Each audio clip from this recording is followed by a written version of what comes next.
Don't stop.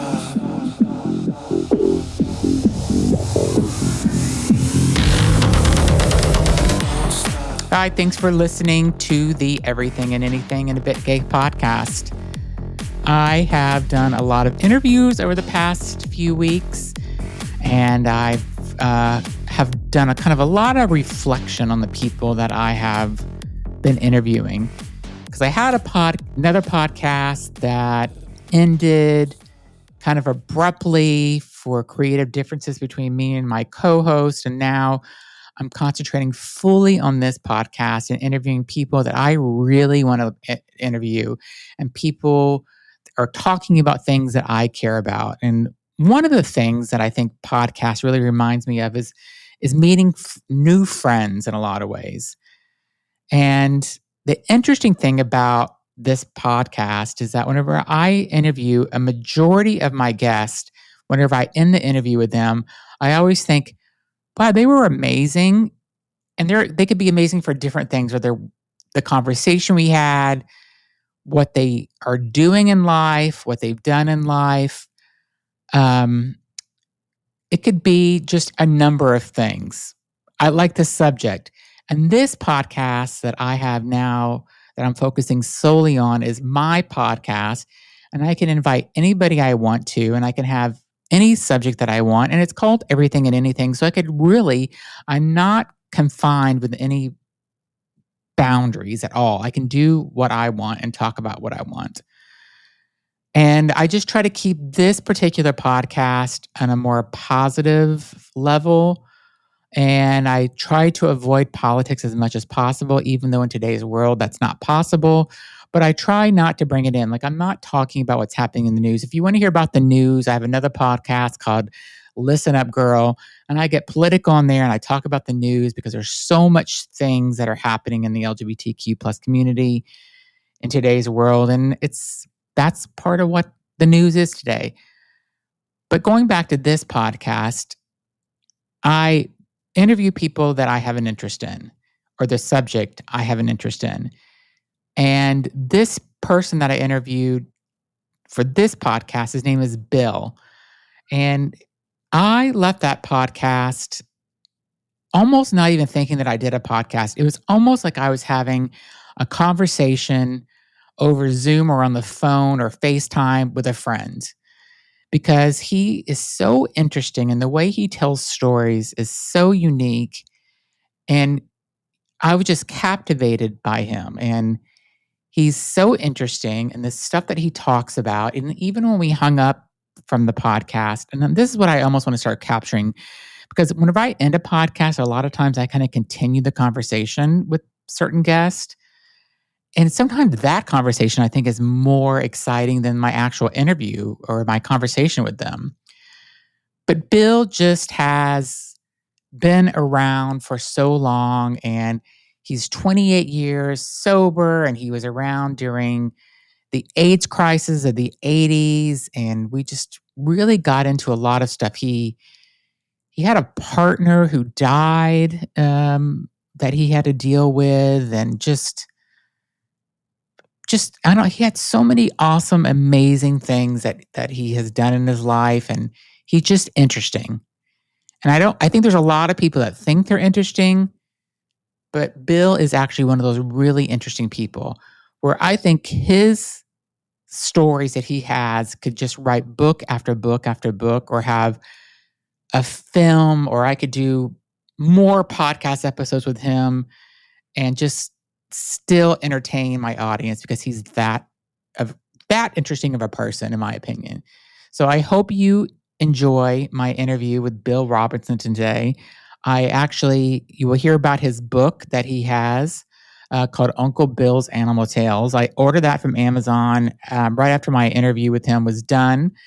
And I read it, and it's a great book. And you'll hear all about that and much more about Bill in this interview. But hope you enjoy. Thanks so much for listening.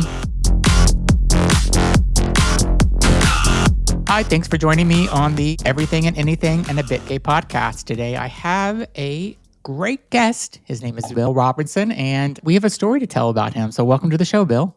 Thanks so much, Zach. I'm glad to be here. I've done some research on you, and I want to just kind of go through it and ask some questions so my listeners know who you are. Oh, no. So you came out in 1984, kind of in the middle of the AIDS crisis. Yes. Do you remember can you explain what that was like? Because I remember whenever, I was younger, and I remember not understanding what AIDS and HIV was in the 80s. And I didn't know if you could I remember me and my neighbor, this is how, we were kids also, but this is just how uneducated the world was about AIDS at the time, where we thought if we breathed with someone that had AIDS, that we would get it. And so we both convinced ourselves as kids that we had AIDS because there had to have been somebody that we'd known that have it. So what was it like for you, coming out during that time? It was complicated. It really was. I didn't know a lot about it at first, even being out in the gay community. And then it was like right in my backyard. Mm-hmm. Because when I came out, I was still kind of in the closet. Yeah. But I had met somebody and we had started seeing each other. And then, because we don't have social media back then, or we didn't have it back then, and things were word of mouth. Or if you happen to read the newspaper, which 99% of the time wasn't lying to us at the time, or the news, which wasn't lying to us. And then being out in the community, I started meeting people. And when you would see someone who was very gaunt and tired looking, and then you discover that they're 25 years old and they look like they're 55 years old. Mm-hmm.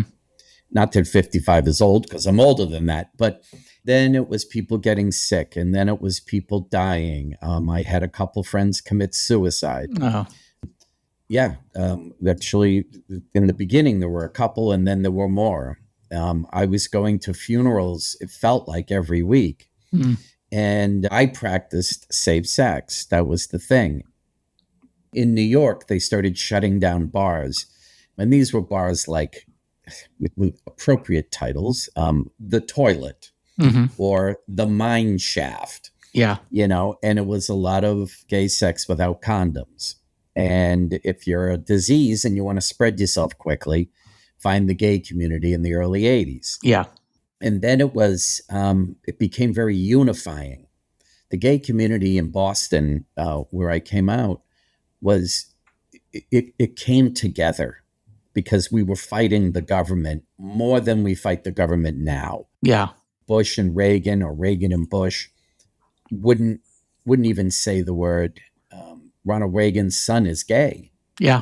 Ron Reagan Jr. It was just, and people weren't coming out, and it was kind of pandemonium. But I remember being at a gay pride event in Boston, and we were in what was called, I want to say, Cyclorama.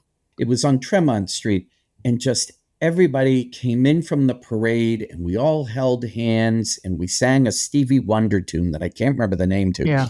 But it was, you could just feel the unity.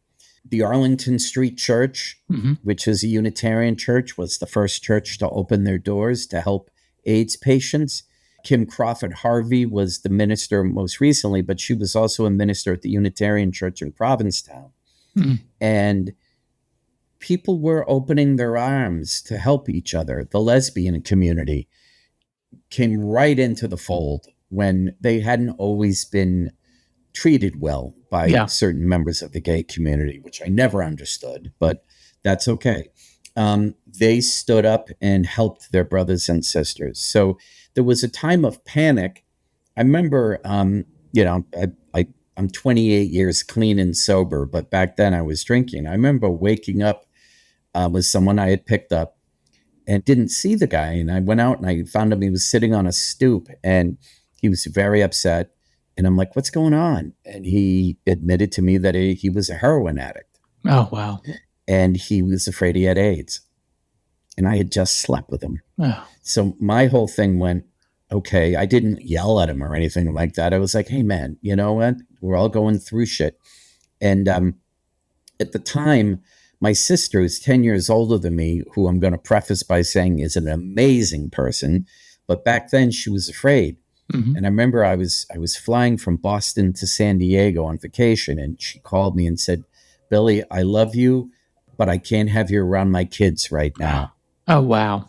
And she's born again, right? And I said, "What?" And she goes, "Yeah, because they're not sure if you can get it from a glass of water and I said, "Where are you getting your research?" And she said, "The Sudbury Health Clinic." Oh, wow.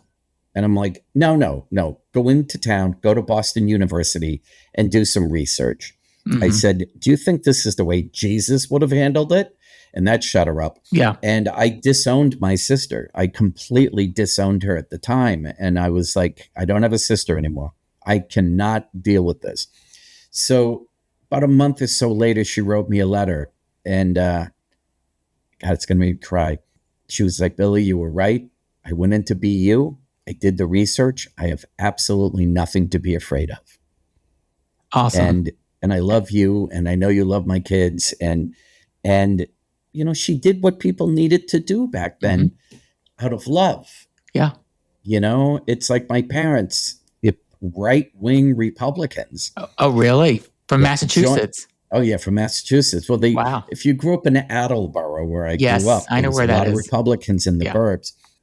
They ended up joining, after my dad got over it, my coming out, they joined PFLAG, Parents for Wow. Lesbians and Gays. I love that. They called me down to the Cape where they were living, and "Your father wants to talk to you." And I'm like, "Oh my God," because he asked my mom, "Is Billy gay?" "You'll have to ask him." Well, that means yes. So I go down there, and he said, "We got to talk about your problem." He was watching the Red Sox game, and I said, "No, we need to talk about your problem." And he said, "Let's go for a ride." And we got in the car, and he said, "I don't have to agree with your lifestyle, but you're my son, and I love you no matter what." Oh, that's amazing. Oh, yeah. And, I had a partner who died of AIDS. And in 92, actually 93, because he died in 93, when he slipped into a coma, and I took him home to Dayton, Ohio. I called my dad from the hospital. Wow.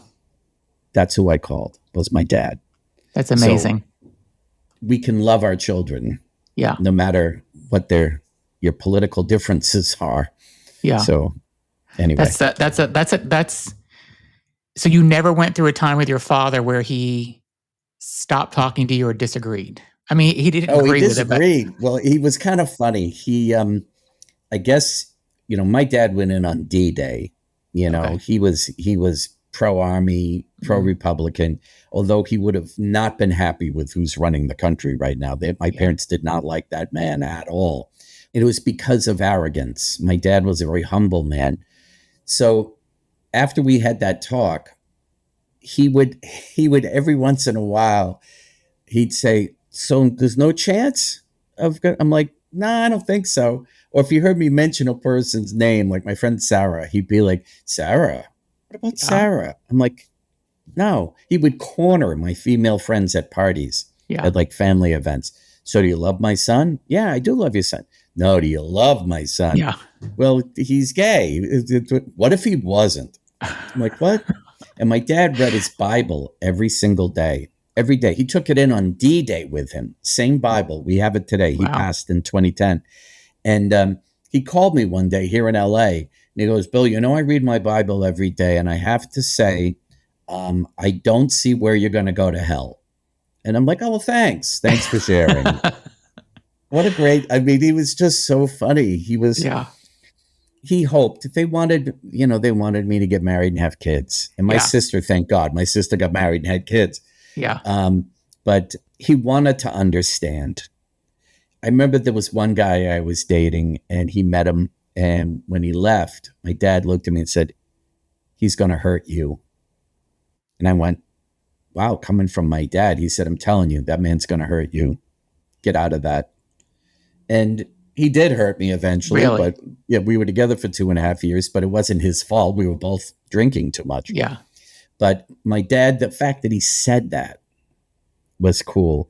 And when my partner, Tim, got AIDS, and there was a Thanksgiving, and my sister did say, "You can't bring Tim because I don't know how I'll explain it to the kids." And I said, "Well, then I'm not coming." And my parents were very upset. Could you tell he had AIDS? Like, did he have Oh visual? yeah. Oh no. Okay. He was at the point where I was taking care of him the Mm. last 6 to 9 months of his life, where he Yeah. couldn't. He had a hard time walking. He would fall. He'd wake up in the middle of the night screaming because he didn't know who I was. Oh, wow. His dementia had kicked in. It was it was a rough time. It was a rough time. I wasn't sober yet, but I did the best I could to take care of him. Everyone thought I was a saint, but I really wished, that was the one regret. I wish I had been 100% sober back then, because I think I would have been more present. I was part of a support group through the Fenway Community Health Center. There were 8 of us who were taking care of our partners dying of AIDS. And in 1 week, 3 of our partners died. I just want to say something about that, though. You shouldn't feel guilty because you gave him more love and more care Yeah. than a lot of people got during that time. They were completely abandoned. And so even if you were drinking, you weren't 100% there. It sounds like you're about 99% there. So I think you should Yeah. give yourself And credit. I was kind of like Shirley MacLaine in terms of endearment, Yeah. screaming at the nurses and stuff. I let my temper get the best of me because I felt like he wasn't being taken care of the way he should have been. Like, I researched, this is before the internet, that Megace was something that some AIDS patients were getting. And Megace was a derivative of THC, and it gave them an appetite. Did the Okay. doctors say anything about it? I had to recommend it. And then when he was in one of the, I'm not going to name the hospital, but when he was in one of the major hospitals in Boston, I went to visit him, which I did every day. And there was a quarantine sign on his door, and his meal was left outside the room. And nobody had cleaned the room Oh, God. because the cleaning people and the staff people didn't speak English. Not their fault. They just saw that and went, oh, nobody bothered to explain to them, you're going to be okay. Mhm. You need to bring it. So that's when I was like running around going, give me a mop and a pail, and I will, can I swear on this or Oh, no? yeah. You can say whatever you want. I will fucking clean his room myself. And I was appalled. So, it was God, it was so long ago, and I still get emotional about it. Yeah. Um, How long were you two together? we were only together like 3 years, I mean, it wasn't a long, long time. And he was healthy throughout most of it. It turns out he had AIDS when we got together, but he didn't tell me that. He just told me he was HIV positive, and we just practiced safe sex. And he was the nicest man I had ever met. Mm-hmm. And I thought about it, not long, and we just practiced safe sex. And then the doctors at the end said to me, Bill, he's been diagnosed for a long time. And I'm like, what? Yeah. So there were so many experiences that happened at that time. And I got Larry Kramer, his group ACT UP, involved because Tim had been working for a large hotel chain in Boston as a banquet waiter, and he took a broken lamp out of the trash. They fired him because they discovered he had HIV. And and there were people stealing food, there were people dealing drugs, and I fought with that HR manager for a good couple months. And at the end, the guy quit and admitted to me that they had discriminated against him. Yeah. And what they did to him, anyway, I got ACT UP involved. So ACT UP called them and said, if you don't give him his job back, we're going to put 250 people in your lobby laying down, and we're going to call your main number every 10 seconds. Mm-hmm. And back then it would have jammed their lines. Yeah. It would have messed them up. So they hired him back, and they worked him triple shifts until he dropped and never got better and died. Wow. I'll never set foot in this place ever. Yeah. But I don't want to say their name because I don't need a suit. But it was that type of time when, shit just hit the fan left and right on us. And it was not a great economy. I was working straight commission. I had to go bankrupt at the time because I remember going before the judge, and the room was packed. And back then, I found a videotape on how to do a personal bankruptcy for $40. and I serious. I don't remember where I found it, but anyway. So I went before the judge and I just looked at him, and the room was packed with people because everybody was going bankrupt. And I said, "Listen, my partner has AIDS. I'm working straight commission. We're in a bad economy, and I had to live off my credit card so that we could eat." Yeah. He just looked at me and he went, "Confirmed. Next." He didn't ask any questions, nothing. He was just like done because he knew what was going on back then. And my friends who committed suicide, I never would have thought that they would have done that. Yeah. And did they just do it? And then like when you found out and they never gave you any hints or? No, one of them, we knew he had been diagnosed with HIV. See, back then when you tested positive, you immediately thought, I'm done. I'm going to be dead in 2 months. Mm-hmm. And the way that they told you, once again, I won't name the place, but I went in, got tested. I'm negative. I've been negative. I was, since the beginning. You had to wait like a week or something to get your results back also back then, right? Yeah. And then they call you into the office and a person comes in and you're sitting at a metal table and you're on one side and they sit down with a folder and they put the folder in front of them and they go, "How do you feel?" "I want to know." And they do this. Yeah. And then they tell you. It was so cold. Yeah. And I'm sure they tried to figure out the best way to do it.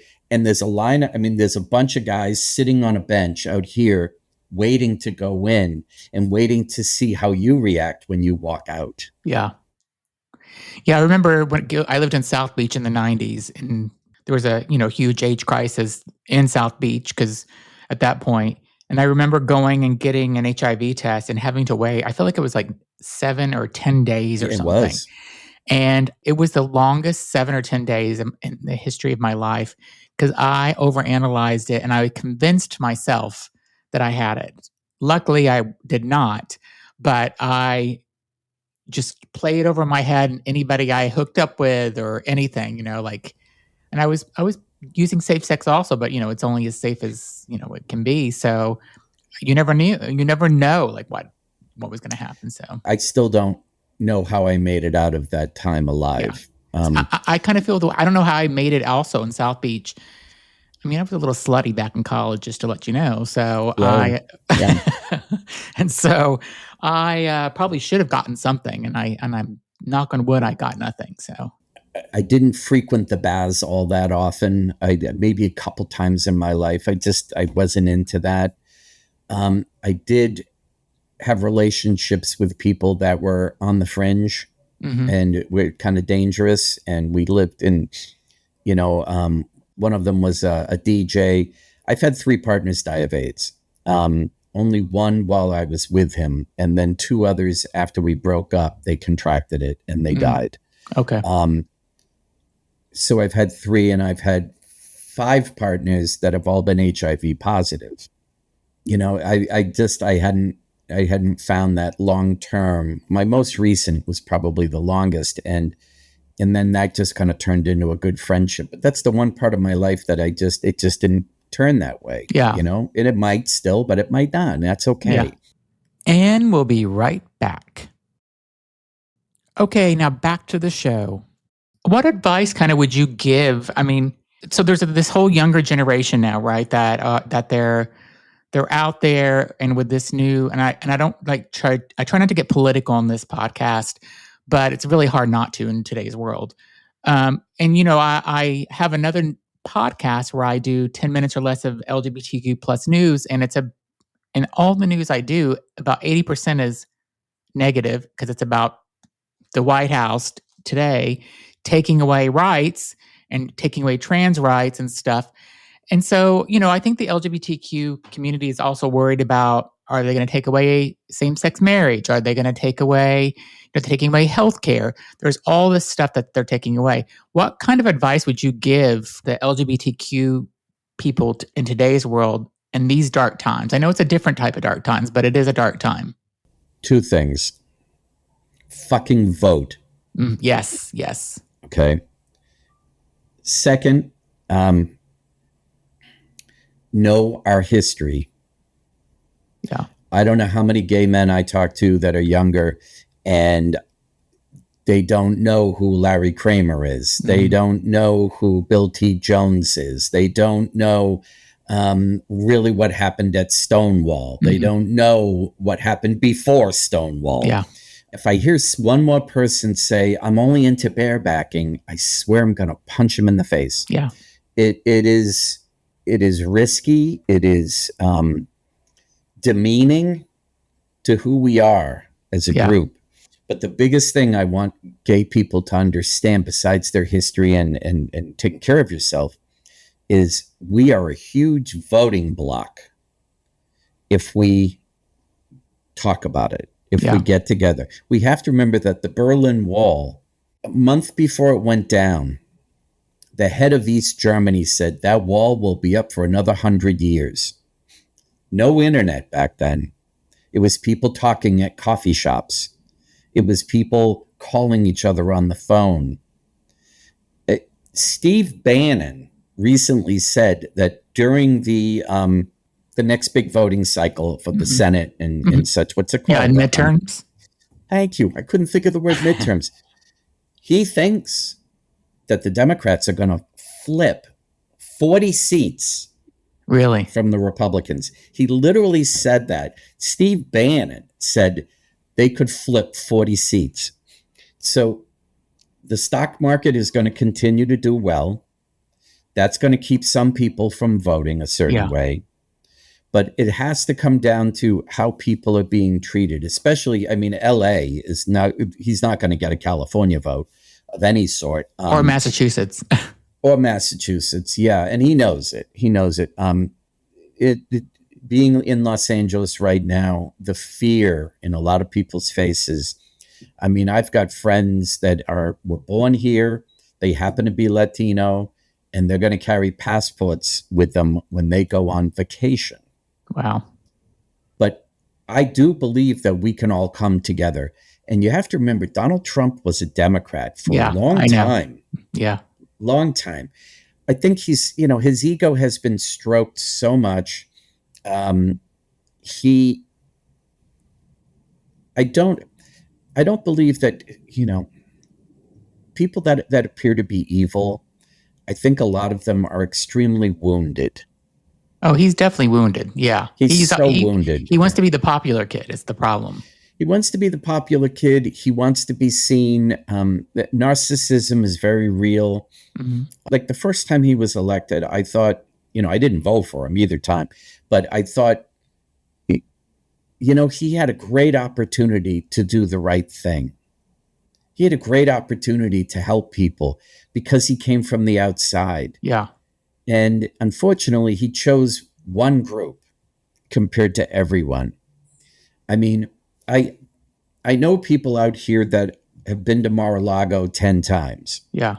They love him. And I don't fight with them. Instead, I'm like, oh, tell me why. And and one of them said to me, Bill, every time I go there, he asks me about my family. He asks how I'm doing. I said, then why is he such a nut at times? Why does he come across this way? And this person said to me, Bill, because he knows it drives the left crazy. And he knows he'll get press. And I'm like, yeah, but does he realize that he's hurting people? Because recently I did get into it with her a little bit. But I have to be careful because I do some work with her. And she's even swinging to the middle now. Yeah. I don't like how he's going about things. Another friend of mine who's more to the right also came up with, I don't like how he's dealing with people. Yeah. It's like, documentaries that come out, whether it's about voting, whether it's about other things, there's always some truth within them. And that's what people have to look at, like Roger and Me and Bowling for Columbine. Yeah. They do all this research. They present it in a way that we can look at it from a factual standpoint. And I guarantee there's going to be so much stuff that we're going to discover over the next few years about everything. Yeah. Let's talk about Heavily Medicated Fairy Tales. Wow, where'd that come from? I That did was a a sketch comedy show that ran yeah, in Boston for a long time. and at in the Duplex in New York. Is that the Yeah, yeah. yeah? I mean, the Duplex is famous. I've been there many, many times. So tell me about that. Oh God, that was so long ago. It's funny. We actually turned it into an animated series over Oh, COVID. really? Yeah, it got a little play. It didn't get bought or anything. Heavily Medicated Fairy Tales. We were regulars at Catch a Rising Star in Cambridge, which is no longer there. Okay. But it was great because Monday nights in Cambridge at Catch, the line would go up the stairs, down the street, and around the corner. Okay. That was sketch comedy night in Boston. All right. David Cross had a show called Cross Comedy that played every other Monday, and we did the others. So we actually knocked him out of his full time slot, which we were very happy about. And then the duplex. I started making calls. And back then it was just, I think we sent a video or Yeah. something. And they booked us there several times. And what we would do is I was working, I think I was still working as a headhunter then. And Enterprise Rent-A-Car was a big client of mine. I helped them hire like 125 people when they first opened in Boston. Like there were no enterprises in Boston then. So when they came, so they'd give me a van, right, for free. And normally my show would have, we traveled with an R&B band that was really amazing. And then I had a sketch comedy troupe. So it was like we took Saturday Night Live out to places. And in Boston, just before I forget, we were at the TAM, the Cantab, Wow. the Middle East, Kantara's, you name it, tons of colleges, Yeah. Comedy Connection, yada, yada. So at the duplex, what we would do is I only would bring my sketch troupe and my keyboard player. And I'd pack them in the van. We would drive to New York. We'd hang out for an hour. We'd do a show. We'd hang out for an hour. We'd get back in the van and drive back. Yeah. And then Wow. I'd go to work. It was just crazy. Yeah. But the duplex was so much fun. The closest we got to any type of fame was ABC came to see us for a pilot. Okay. For a late night thing. And it was our Christmas show, Rudolph the Red-Nosed Entree, Good Eatin'. And it was a musical about Rudolph gets hit by a Wagoneer on Christmas Eve, right? And like we had songs like The Little Drumstick Boy, things like that. Yeah. So it was kind of a Monty Python type of sketch show. I'd invite different gay New York celebrities at the time. It wasn't a gay show. I think I was the only gay person. No, there were two of us. There was a lesbian that was in it. Another group that, if your listeners don't know anything about them, should look up the Flirtations. Okay. The Flirtations were 5 gay men who sang a cappella. Michael Kalin died of AIDS. He was right at the forefront of everything. They were amazing. And they sang a couple songs that just united the gay community. Yeah. I don't know whatever happened to them. I had a cassette of their music and I invited them to the show and stuff. But we did, I don't know, maybe 10 shows at the duplex over the years. And then we did Stand Up New York. Okay. And then Saturday Night Live was supposed to come. I called and just spoke to Marcy Klein, Calvin Klein's daughter. And Marcy at the time was casting. I think now she's a producer on it. And she was supposed to come. And they didn't make it that night or whatever. But it was hard to get cast on Saturday Night Live back then. Everybody even cross comedy people didn't get cast, and they were all stand-ups. He had a good show too. His was very different because they were all stand-ups. My show were all improv sketch actors and actors who all did comedy. Yeah. So, but we were sketch comedy. That's all we did. Let's talk about Paradise, a town of sinners and saints. Let's talk about that. How did that go from a stage to screen? And it was during COVID, right? It was during COVID. Paradise, a Town of Sinners and Saints was originally called Paradise, a Bluegrass Musical. Okay. And it had 2 runs here in LA at the Ruskin Theater Group in 2013 and 2018. And then in 2019, it went to the Austin Playhouse in Texas. Wow. And it had a run there.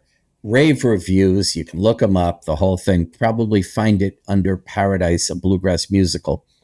Then we did a Broadway, 10-day Broadway workshop here in LA, where my producers at the time brought in all these Tony winners, and they gutted the show. They turned it into a Broadway show. It's a bluegrass, irreverent, heartwarming bluegrass musical. So we got like 5 songs out of it. The Broad here, which is a big theater, they wanted to still put it up because they wanted to put it up. And my producers were literally crying. They were like, what happened? And, they were paying these people a lot of money. And then I discovered Broadway will go outside of Broadway with all their Tony winners, and they will take a project, because I heard this from other producers, and they will completely tear it down to the ground level and then build it back up because they have to be paid the whole time. It really pissed me off.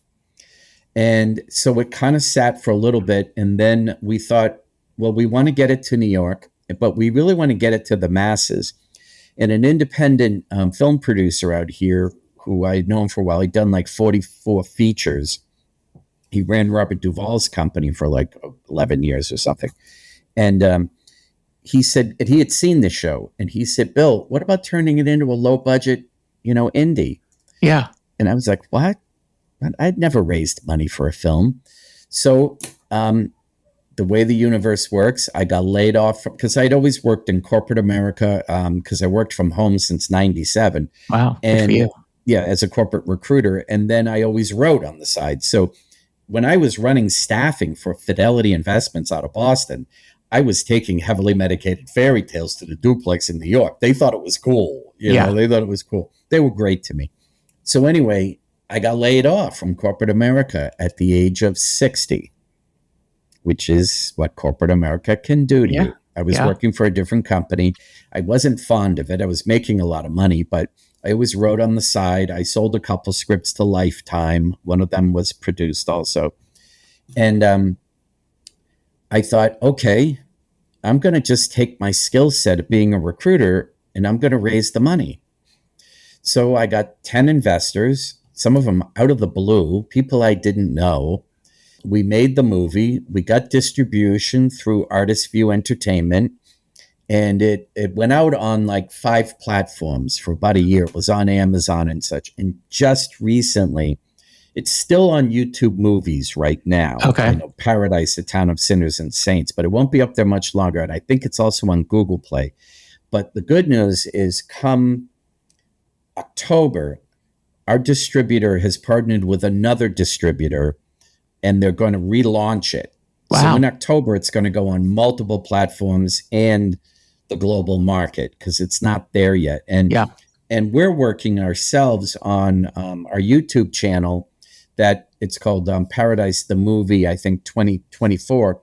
We're waiting to hear from Google on that we can then launch it ourselves on our own YouTube channel in the foreign market. Yeah. And that's just until the other distributor gets into place. It's such I'm going to say to anybody who wants to make an independent film, I haven't paid back my investors yet. I'm hoping to over the next, 6 months to a year.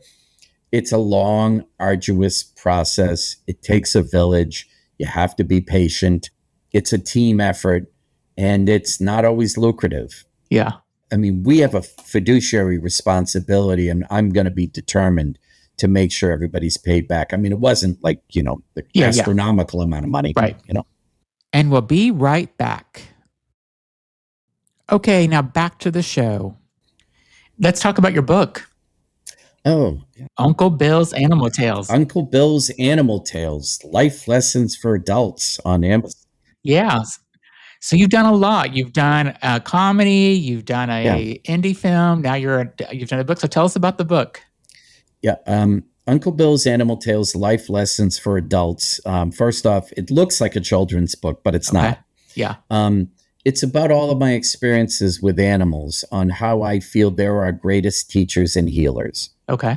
And for years, people have been like, Bill, why don't you write a book about it? Why don't you write a book about it? I'm like, I don't know how to write a book. So I learned how to write a book, and I wrote the book, and I co-published with Platypus Publishing. It's on Amazon. It's a fun beach read. because it's, it's kind of a lot of people have said, Bill, when I read it, it sounded like I was talking to you. Awesome. So they hear it in my voice, which is great. I have another book, actually two more, that will be coming out. I'm hoping by the fall. One of them is another Uncle Bill series. Okay. This one is Uncle Bill Doesn't Drink Anymore. Thank God. Okay. And it's about my experience and how I got clean and sober. And then the third one is Uncle Bill is gay? Who knew?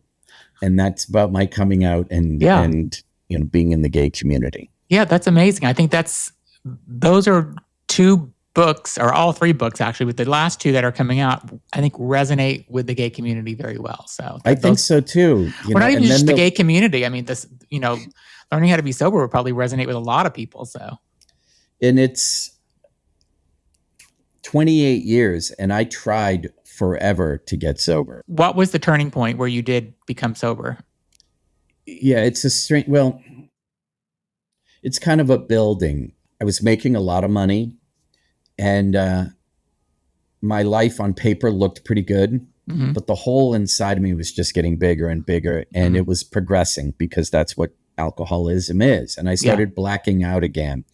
And then I started ending up in places I shouldn't be in. I saw a 16-year-old boy shot in the head and killed. I had my apartment ransacked, and I was at my partner's at the time, and they left a butcher's knife on my bureau. So they had climbed up a tree and gone. I was living in Dorchester at the time, and there were a lot of murders that year.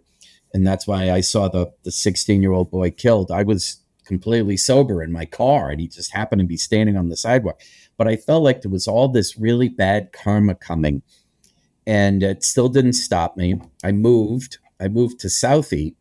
Horrible apartment. Oh my God. I couldn't believe when I moved in, the movers were moving stuff, and I looked around, I went, it's all paneling. I didn't even realize it. And then I ended up in the South End on East Springfield Street. And that was a great apartment. And I woke up on April 18th, 1997.